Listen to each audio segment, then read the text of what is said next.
Assalamualaikum warahmatullahi wabarakatuh. Perkenalkan, nama saya Musdalifah. Saya dari 10/3. Saya di sini akan menjelaskan dan mempresentasikan tentang iman kepada malaikat Allah. Iman artinya percaya, berarti beriman kepada malaikat artinya percaya kepada malaikat yang benar-benar makhluk Allah yang diciptakan dari nur dan tidak memiliki syahwat, sehingga selalu taat pada perintah Allah Subhanahu wa taala. Malaikat berasal dari bahasa Arab, yaitu kata malak. Kata malak memiliki arti sebagai pembawa pesan. Bentuk jamaknya adalah malaikah. Malaikat diyakini sebagai makhluk syurgawi yang diciptakan Allah Subhanahu wa taala dari cahaya. Hal ini disebutkan dalam sebuah hadis yang diriwayatkan oleh Muslim. Hadis tersebut berbunyi, Bismillahirrahmanirrahim. An Aisyah qalat qala Rasulullah sallallahu alaihi wasallam khuliqatil malaikatu min nuri wa khuliqal jannu min marijin min nari wa khuliqa adama mimma wasifa lakum. Hadis riwayat Muslim. Artinya, malaikat diciptakan dari cahaya dan jin diciptakan dari campuran api dan Adam diciptakan dari tanah. Malaikat memiliki peran penting seperti memuji Allah SWT, menjalankan hukum alam. Islam bahwa tidak memiliki representasi grafik atau simbolik dari malaikat. Namun demikian, malaikat sering digambarkan sebagai makhluk indah yang bersayap. Malaikat membentuk hierarki dan tatanan kosmik yang berbeda. Malaikat tidak makan ataupun minum, tidak memiliki amarah, dan tidak pernah lelah. Terdapat dalam Quran surah Hud ayat 70-71 yang berbunyi, A'udzubillahi minasyaitonirrajim, Bismillahirrahmanirrahim. فَلَمَّا رَأَوْا أَيْدِيَهُمْ لَا تَصِلُ إِلَيْهِ نَكِرَاهُمْ وَأَوْجَسَ مِنْهُمْ خِيفَةً قَالُوا تَخَافُوا إِنَّا أُرْسِلْنَا إِلَى قَوْمِ لُوطٍ وَامْرَأَتُهُ قَائِمَةٌ فَضَحِكَتْ. Surah Hud ayat 70-71 artinya, maka tatkala dilihatnya tangan mereka tidak menjamahnya, Ibrahim memandang aneh perbuatan mereka dan merasa takut terhadap mereka. Malaikat itu berkata, jangan kamu takut, sesungguhnya kami adalah malaikat-malaikat yang diutus kepada kaum Lut. Dari istrinya berdiri di balik tirai, lalu dia tersenyum. Maka malaikat dapat dilihat dengan mata telanjang oleh manusia adalah malaikat Jibril. Malaikat Jibril pernah menjumpai Nabi Muhammad sallallahu alaihi wasallam. Allahumma shalli ala sayyidina Muhammad wa ala ali sayyidina Muhammad.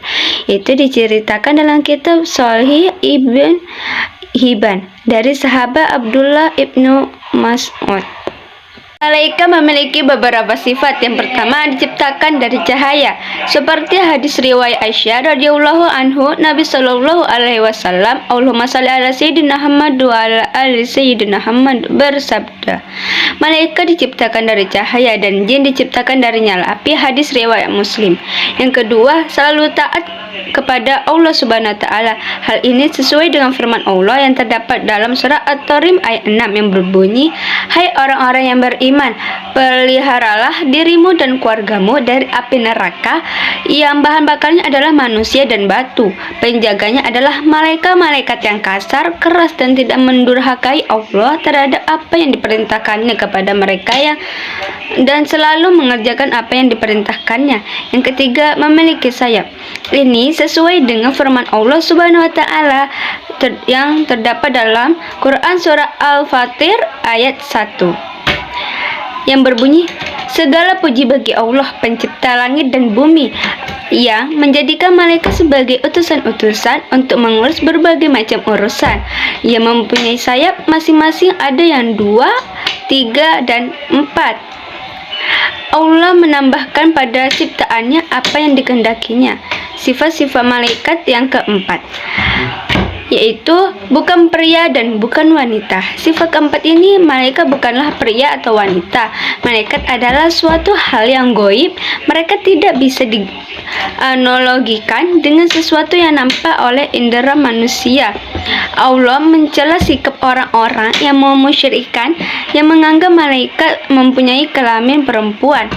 Allah berfirman dalam Quran surah As-Saffat ayat 149 sampai 150. Yang kelima, tidak makan dan tidak minum. Diceritakan kisah Nabi Ibrahim dalam Al-Quran bahwa Allah Subhanahu wa ta'ala menurunkan Al-Quran bahwa sesuatu ketika ia didatangi seorang tamu, Nabi Ibrahim menyuguhi tamunya dengan hidangan daging sapi. Akan tetapi saat dipersilahkan, tamunya tersebut tidak mau makan. Maka Nabi Ibrahim segera menyadari tamunya itu bukanlah manusia, melainkan malaikat. Kisah tersebut tertuang dalam Quran surah Az-Zariyat ayat 24 sampai 28. Yang keenam, tidak bosan menjalankan perintah Allah. Sifat keenam ini yaitu tidak bosan menjalankan perintah. Allah berfirman dalam Quran surah An-Nabiyah ayat 20 yang berbunyi, mereka para pun 10 tugas malaikat yang wajib kita imani. Yang pertama, malaikat Jibril. Malaikat Jibril adalah malaikat bertugas untuk menyampaikan wahyu dan malaikat yang bisa berkomunikasi dengan semua nabi dan turun dengan rahmat Allah Subhanahu wa taala. Yang kedua, malaikat Mikail, malaikat yang bertugas untuk mengarahkan hujan, memberi makanan tanaman dan memberikan rezeki dengan kehendak Allah Subhanahu wa taala. Yang ketiga, malaikat Israfil adalah malaikat yang bertugas untuk meniup trompet sangkakala di akhir zaman dan menandai kedatangan akhir zaman dengan meniup trompet sangkakala. Terdapat dalam Quran surat Al-Qamar ayat 6. Yang keempat, malaikat Israel. Malaikat Israel adalah malaikat yang bertugas untuk mencabut nyawa dari tubuh manusia, dan ia akan membawa orang-orang yang beriman ke surga dan orang-orang kafir ke neraka. Yang kelima, malaikat munkar. Malaikat munkar adalah malaikat yang bertugas untuk menanyakan amal baik manusia di alam kubur. Yang keenam, malaikat nakir. Malaikat nakir adalah malaikat yang menanyakan amal buruk manusia di alam kubur. Yang ketujuh, malaikat raqib. Malaikat raqib adalah malaikat mencatat amal-amal baik manusia selama manusia hidup. Yang kedelapan, malaikat atib. Malaikat atib adalah malaikat yang mencatat amal-amal buruk manusia yang manusia lakukan semasa dia hidup. Yang sembilan, malaikat malik. Malaikat malik adalah malaikat yang menjaga pintu neraka. Sedangkan malaikat Ridwan adalah malaikat yang menjaga pintu syurga. Terdapat dalam Quran surah Az-Zukhruf ayat 77 sampai 78. Itu saja yang saya dapat sampaikan. Mohon maaf bila ada kekurangan dan kesalahan dalam pengucapan dan penjelasannya. Saya akhiri dengan wassalamualaikum warahmatullahi wabarakatuh. Bye bye. Terima kasih.